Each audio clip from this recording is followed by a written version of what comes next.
Bien, vamos a volver a grabar la presentación porque el objetivo es que se aprecie los diferentes cues, el movimiento.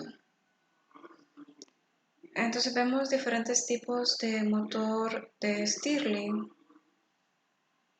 Si se profundiza en el estudio de este tipo de motores, se le clasifica en motores alfa, beta, gamma, pero ya son cuestiones más técnicas correspondientes a las ingenierías. Acá vemos de manera general y un tanto superficial el funcionamiento de un motor Stirling. Podemos ver cómo los diferentes elementos, ya tengo fuentes externas, un mechero, está esta parte, esta fuente caliente y acá de este lado habría una fuente fría.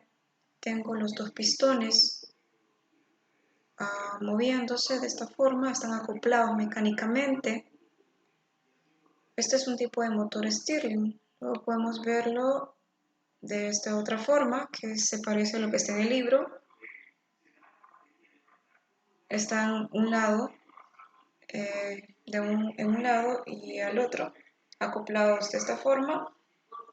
Y acá se puede hacer el análisis, ¿no? De ver qué pasa si uno se comprime, el otro se expande. Tengo acá la fuente caliente, la fuente fría, entonces podemos observar, ¿no?, cómo se da la combustión, la expansión, luego la refrigeración, el enfriamiento acá, la contracción.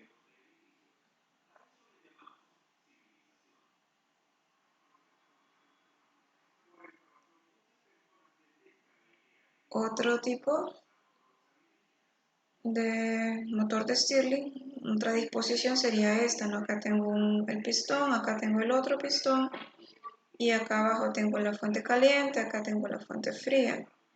Entonces puedo ver cómo se da la expansión, el calentamiento, la expansión, el enfriamiento y la compresión, ¿verdad? Se produce este trabajo.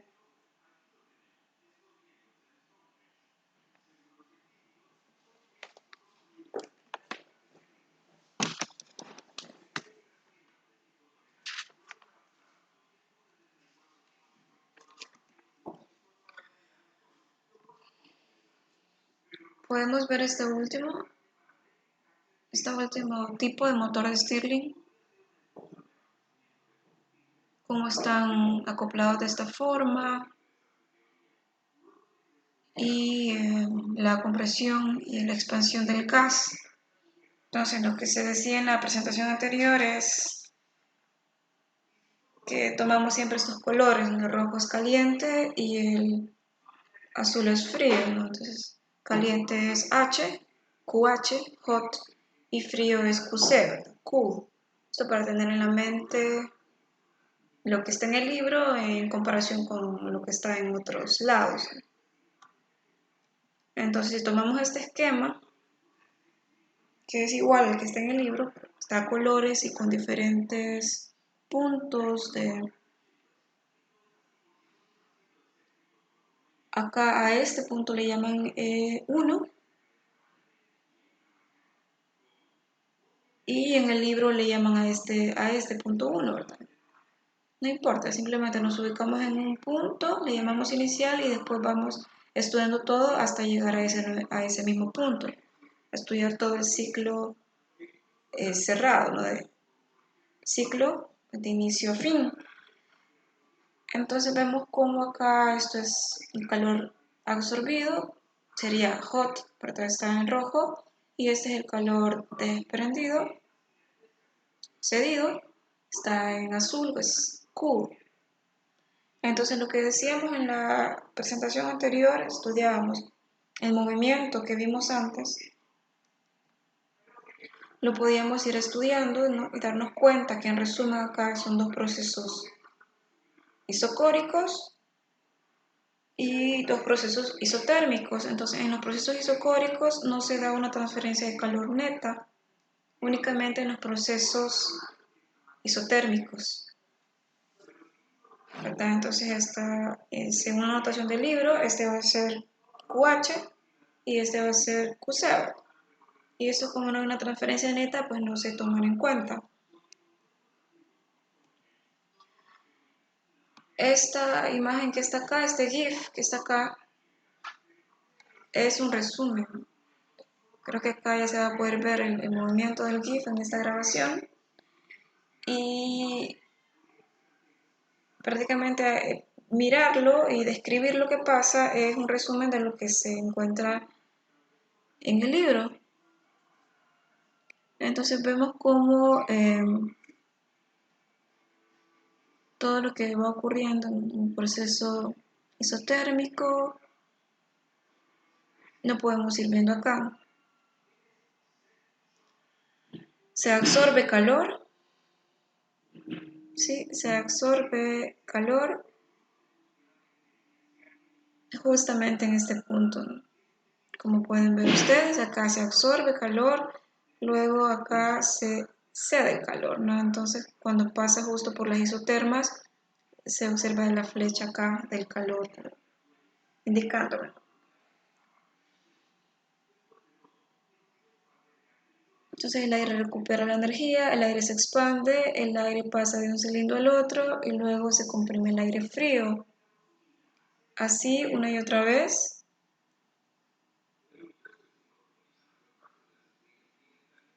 Y se puede observar acá cómo se da el ciclo.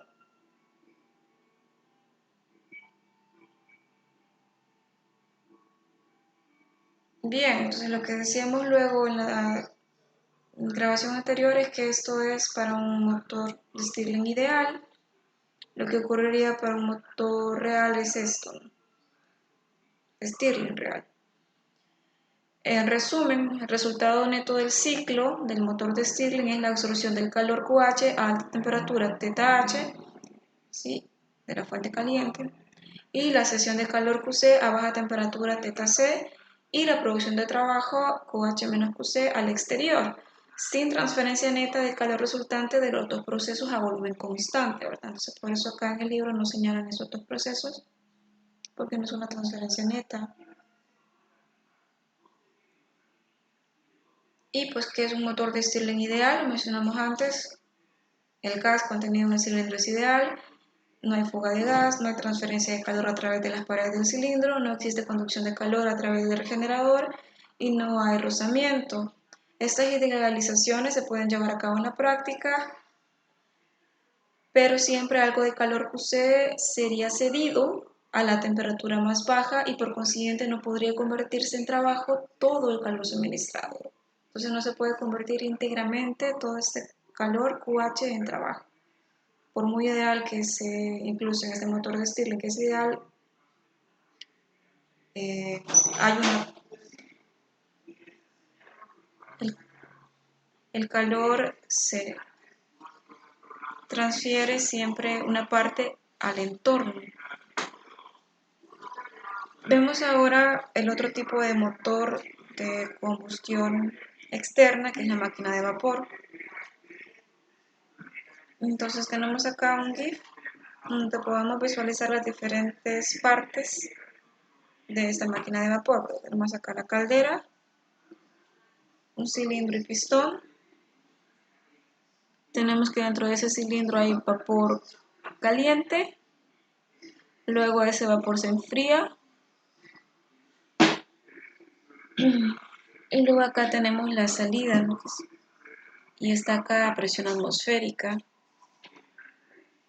Entonces, acá tenemos el suministro del agua, que es esta agua que se va evaporando, pasa por acá, por la caldera, y llega hasta este cilindro en donde esta agua ya es vapor y luego se ha calentado.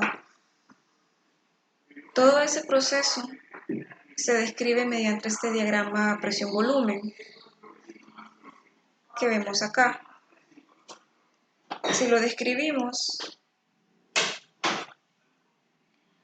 a la izquierda de la campana tenemos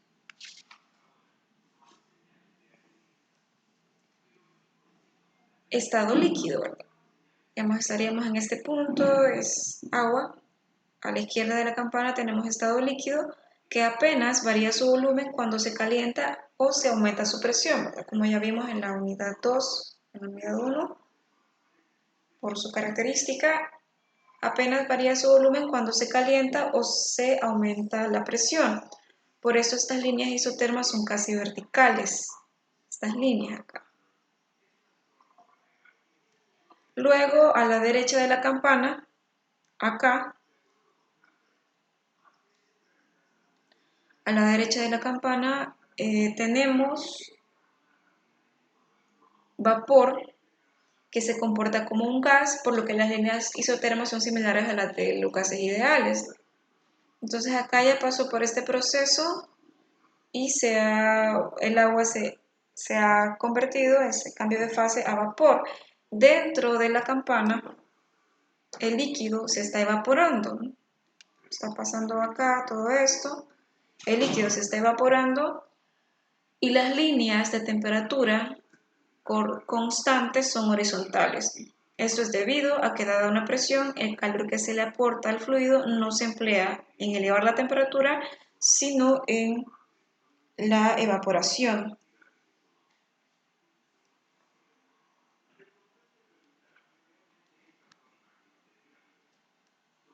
Este diagrama PV es un diagrama de una máquina de vapor idealizada, donde se han establecido ciertas hipótesis que no se pueden llevar en la práctica.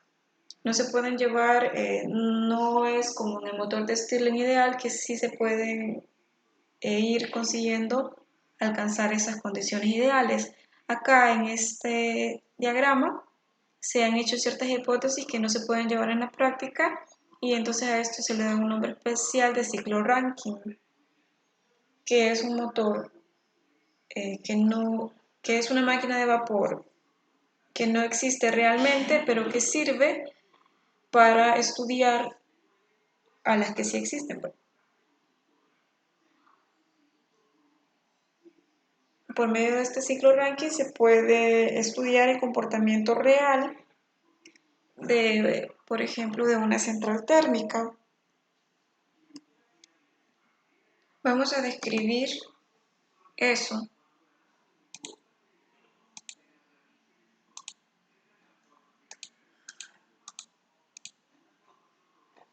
Por medio de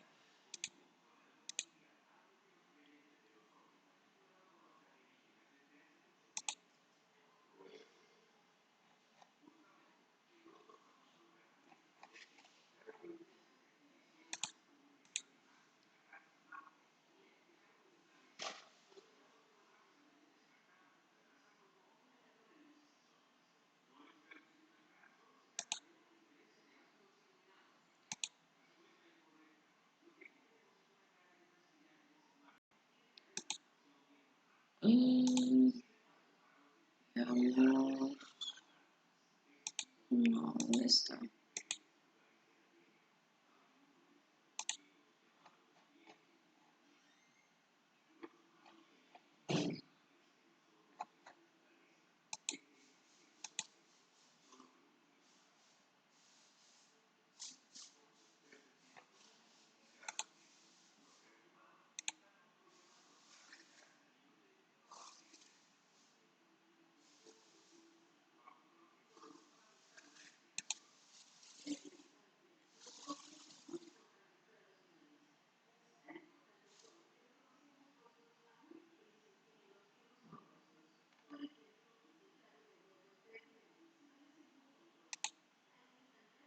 Sí, ok, aquí está.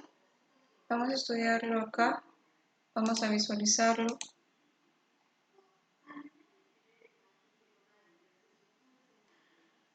Lo tenemos aquí. Vamos a utilizar este GIF que lamentablemente no se puede copiar. Entonces vamos a ir directamente a esta página.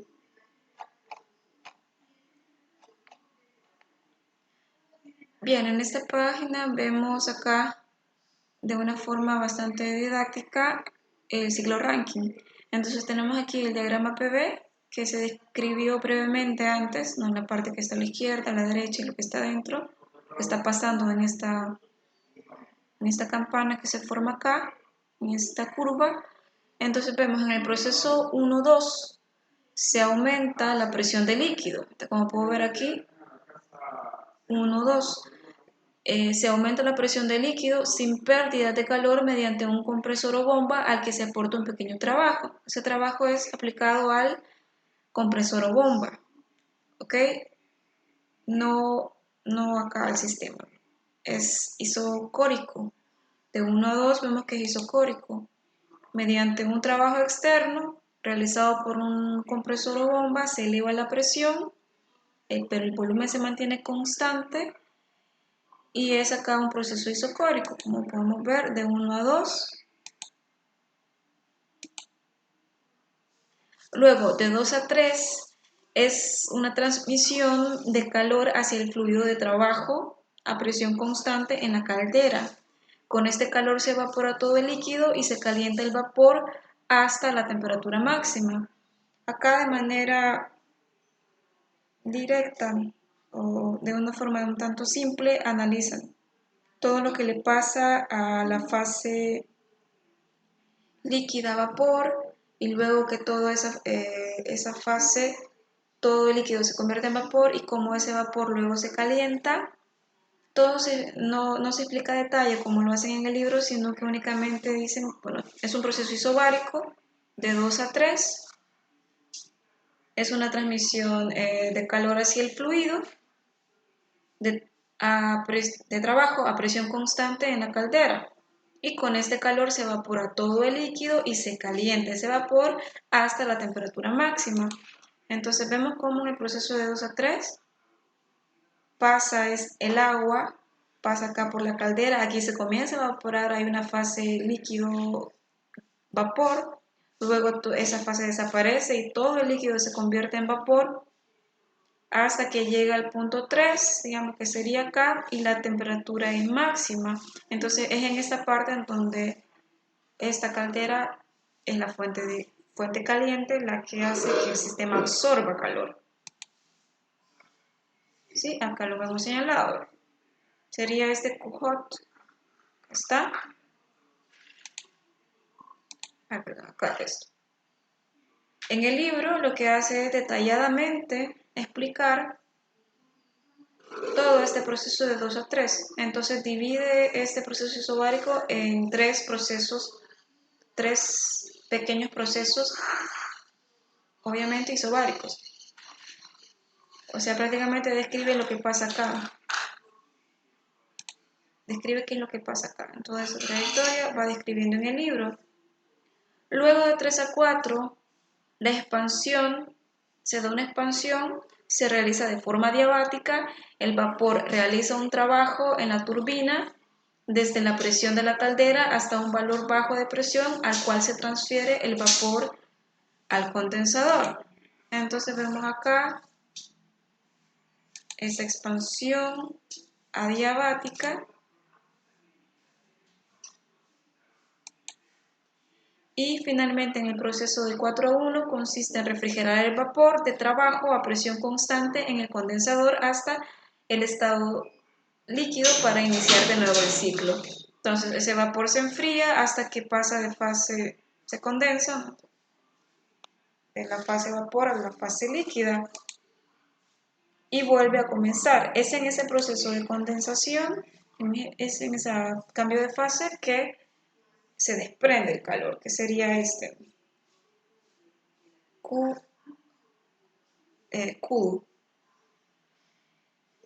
la fuente fría. Entonces podemos resumir, si nos vamos otra vez a la presentación, podemos resumir eso. Acá tenemos lo que acabamos de explicar, lo tenemos de nuevo acá y tenemos acá el esquema, que es este mismo, ¿verdad? Pero un poco más aquí similar a como está en el libro. Y entonces hagamos un resumen.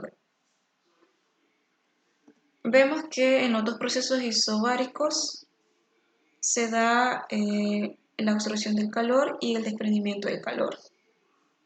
Acá le llamamos a esta presión de compresión, perdón, presión de evaporación, y acá le llamamos a esta presión de condensación.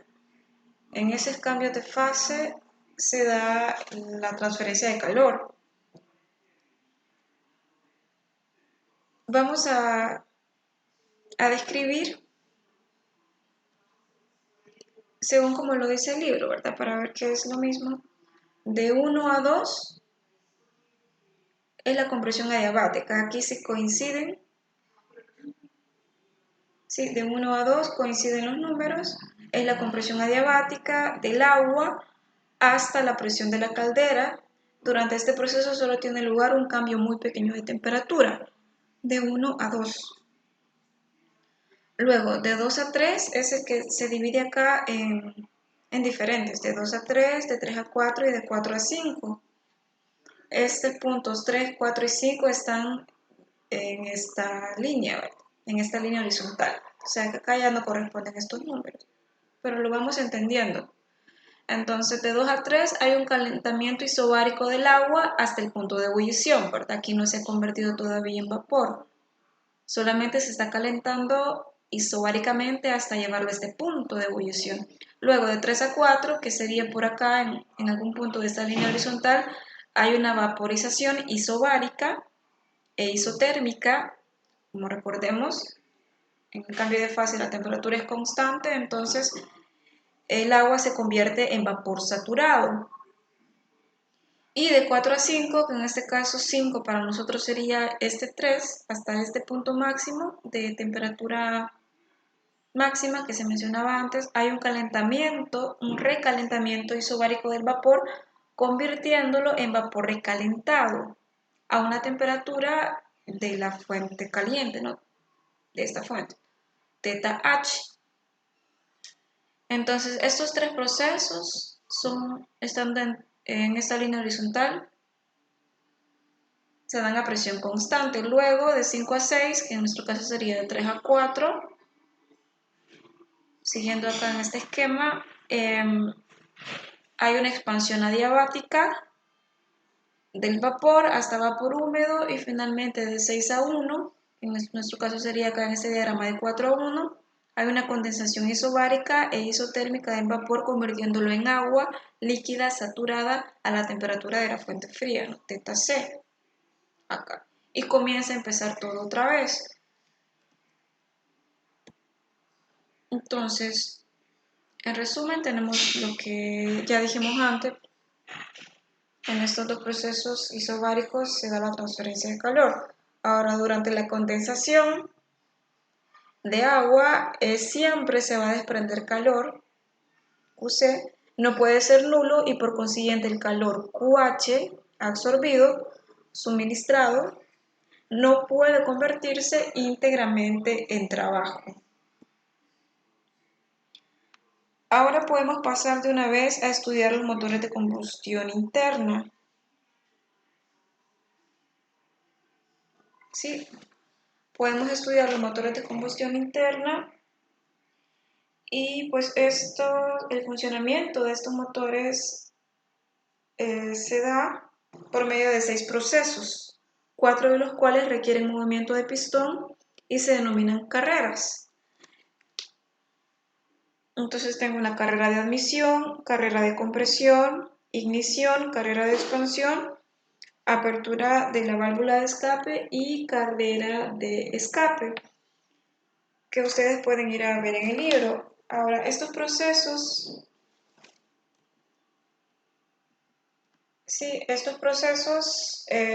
durante todos estos procesos hay varios fenómenos que hacen casi imposible un estudio matemático exacto, como ya se describió en los motores anteriores, en el de Stirling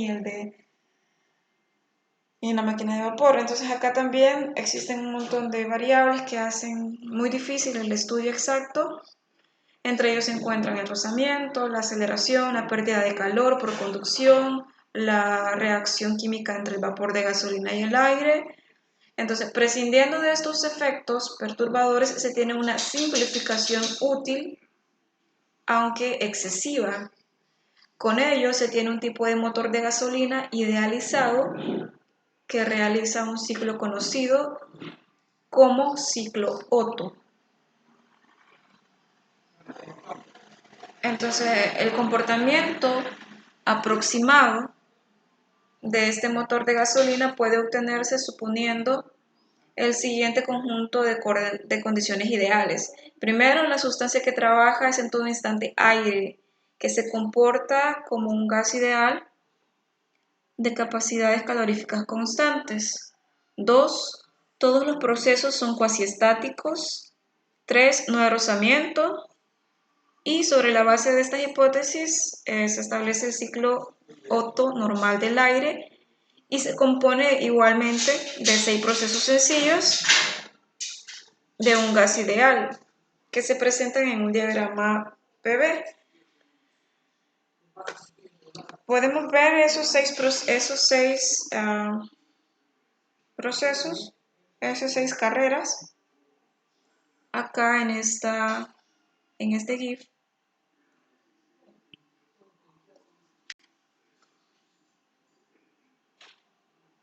Sí, entonces podemos ver acá la admisión, ¿sí? Una mezcla de vapor de gasolina y aire penetra dentro del cilindro, acá por aspiración del pistón.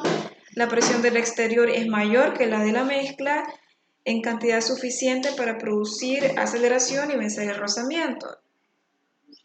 Luego la carrera de compresión, la mezcla de vapor de gasolina y aire se comprime, como podemos ver acá. La mezcla se comprime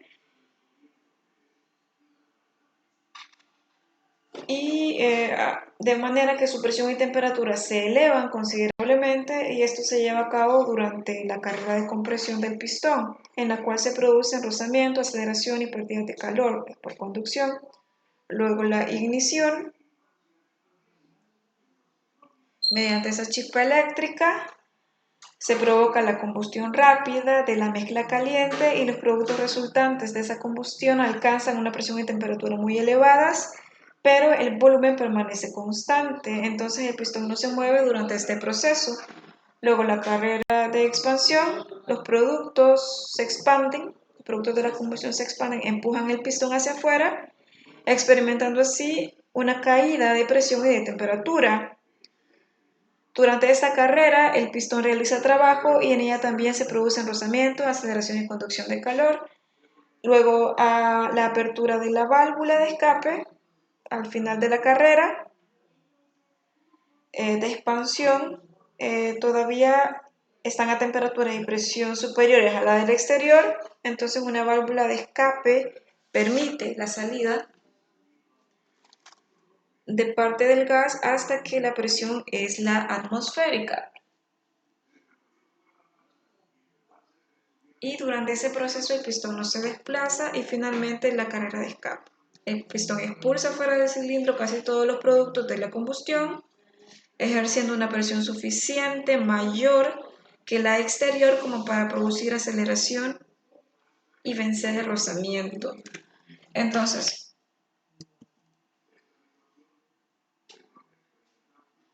podemos ir a estudiar eso de una forma resumida en una página que hay por acá.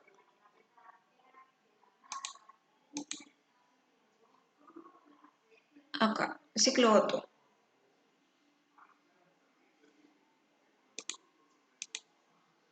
Vale, entonces en este ciclo Otto vamos a hacer un resumen de lo que ya se dijo, ¿no? Tomando en cuenta las simplificaciones. Sí, muchas de las máquinas térmicas que se construyen en la actualidad están provistas de un motor denominado motor de 4 tiempos, ¿no? Que es el que se muestra en la presentación. En el ciclo Otto, el ciclo que describe el fluido de trabajo de dichas máquinas se denomina ciclo Otto, inventado a finales del siglo XIX por el ingeniero alemán del mismo nombre. En el ciclo de Otto, el fluido de trabajo es una mezcla de aire y gasolina que experimenta una serie de transformaciones. 6 etapas, aunque el trabajo realizado en 2 de ellas se cancela en el interior de un cilindro provisto de un pistón. Entonces veamos esta animación. Acá podemos ver lo que les acabo de leer del libro y podemos ir viéndolo en el esquema también, ¿verdad? Eso es lo ilustrativo de estos GIFs. Lo que va pasando acá lo podemos ir viendo también en el esquema, ¿no? Cómo se da la compresión, la elevación de la presión en un proceso isocórico, acá, luego la expansión acá de 3 a 4. Entonces, el proceso consta de 6 etapas. Aquí hay un resumen de cada una, la admisión, y acá se puede visualizar.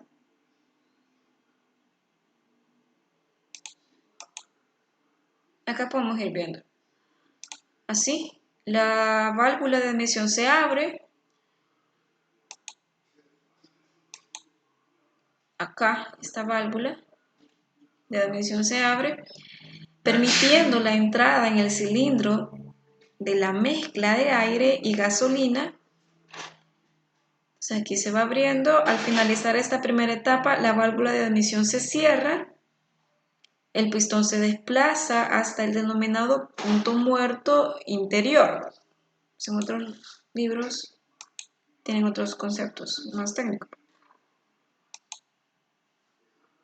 Luego que se cierra la válvula, pasamos a la siguiente etapa, la compresión, ¿verdad? Adiabática. Entonces vemos cómo acá se expandió, ¿verdad? De 0 a 1 la admisión, y luego comienza de 1 a 2 una compresión adiabática. La mezcla de aire y gasolina se comprime sin intercambiar calor con el exterior. Entonces vemos cómo se comienza a comprimir. Acá lo podemos ver y acá.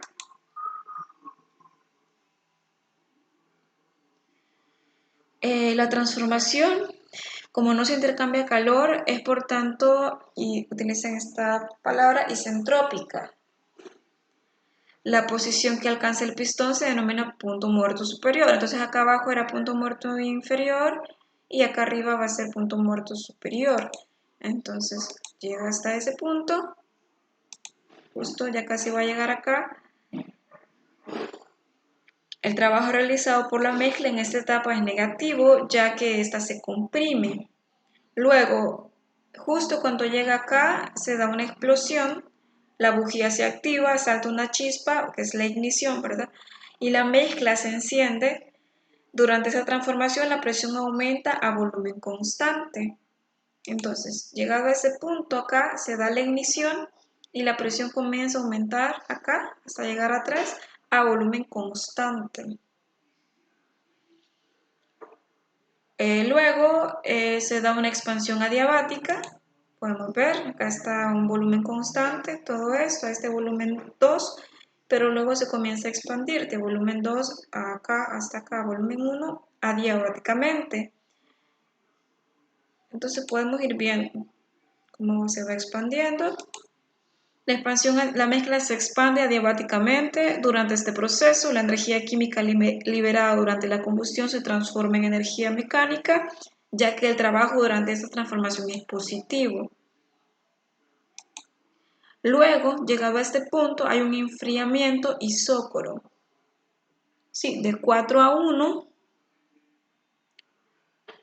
Durante esta etapa la presión disminuye y la mezcla se enfría, liberándose calor al exterior. Sí, entonces acá de 2 a 3 se absorbe el calor QHOT y de 4 a 1 se libera el calor QQ.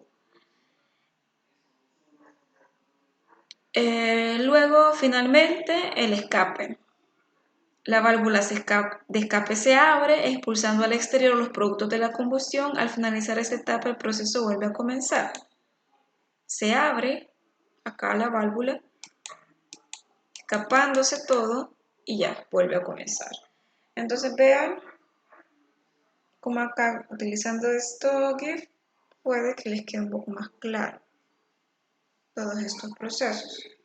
Ahora, vamos a seguir este material para analizar la eficiencia. El trabajo total realizado durante el ciclo es positivo, ¿sí? Como se observa en, en la parte izquierda de la animación. El trabajo realizado por el sistema durante las etapas 1 y 10 es igual en valor absoluto, pero de signo contrario, por lo que no contribuyen al trabajo total. Entonces veamos cómo es el rendimiento de este ciclo Otto ideal. El rendimiento del ciclo de Otto, como el de cualquier otra máquina térmica, viene dado por la relación entre el trabajo total realizado durante el ciclo y el calor suministrado al fluido de trabajo, como ya dijimos en la primera grabación. Trabajo producido entre calor absorbido. Como el trabajo es el calor absorbido menos el calor cedido, tengo esta expresión, ¿verdad? Que ya se dijo. Ahora, en nuestro caso, y siguiendo esta notación que está acá, el calor absorbido se da en este proceso de 2 a 3, que es igual, como está en el libro, es exactamente igual de 2 a 3, y el calor cedido se da de 4 a 1. Entonces, siguiendo esos números, tendríamos acá, el calor cedido sería calor de 4 a 1 y el calor absorbido de 2 a 3. O como lo hacen en el libro, acá sería QQ y acá sería QHOT. Esta es la eficiencia por el momento. Ahora, suponiendo que la mezcla de aire y gas se comporta como un gas ideal, los calores que aparecen en la ecuación anterior vienen dados por estas expresiones, ¿verdad? Recordando nosotros que el calor podemos hacerlo como la integral de la capacidad calorífica a volumen, ¿sí? A volumen constante, integrando eso, entonces tengo que el calor absorbido, lo puedo expresar así, y el calor cedido lo puedo expresar así.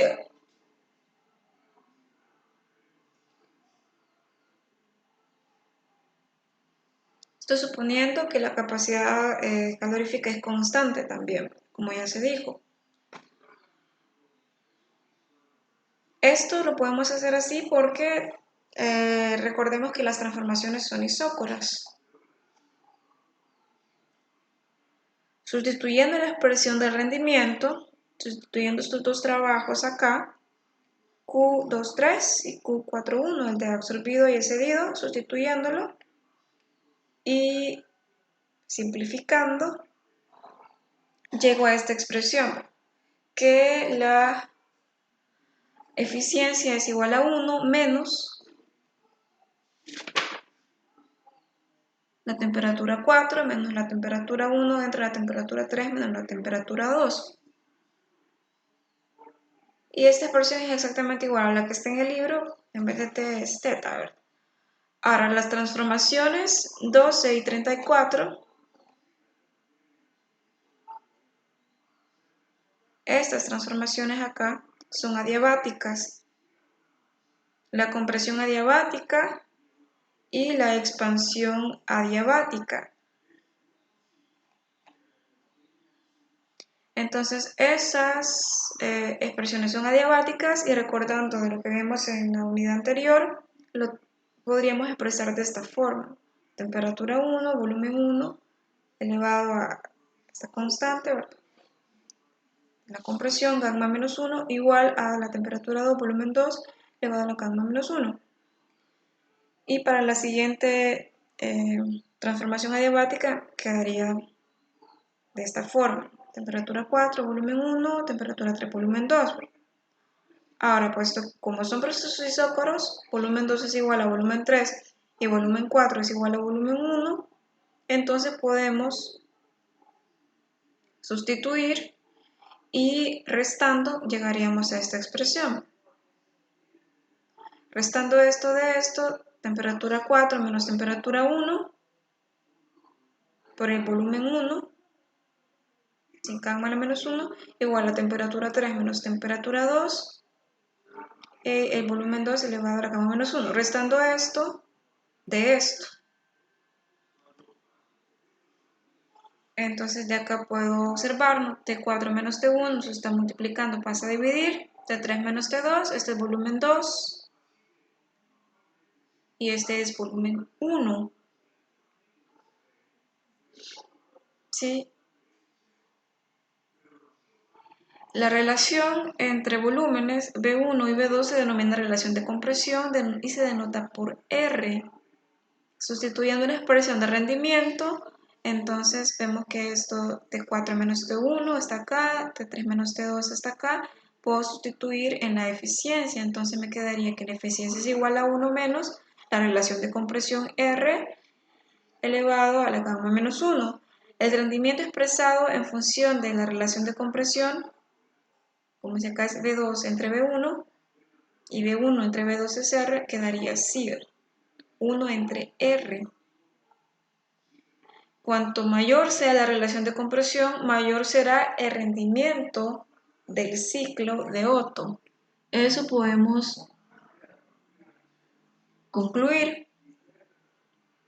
Y acá tenemos un pequeño ejemplo de un diagrama PV para un ciclo de Otto real. En la práctica, ni las transformaciones adiabáticas del ciclo de Otto son adiabáticas, ni las transformaciones isócoras de la animación anterior tienen lugar a volumen constante.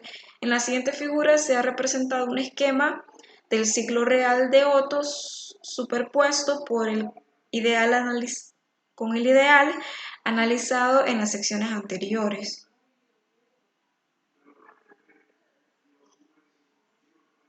Y vemos que tendría más o menos una forma como esta.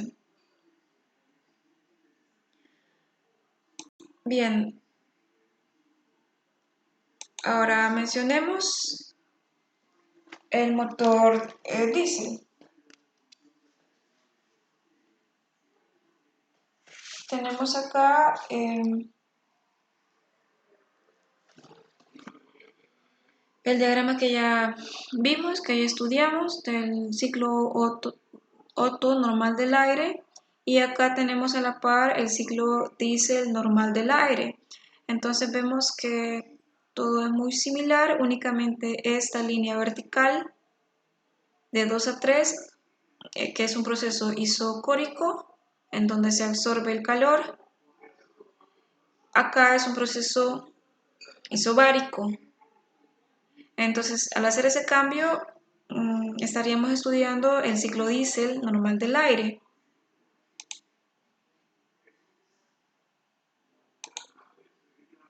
Podemos ver acá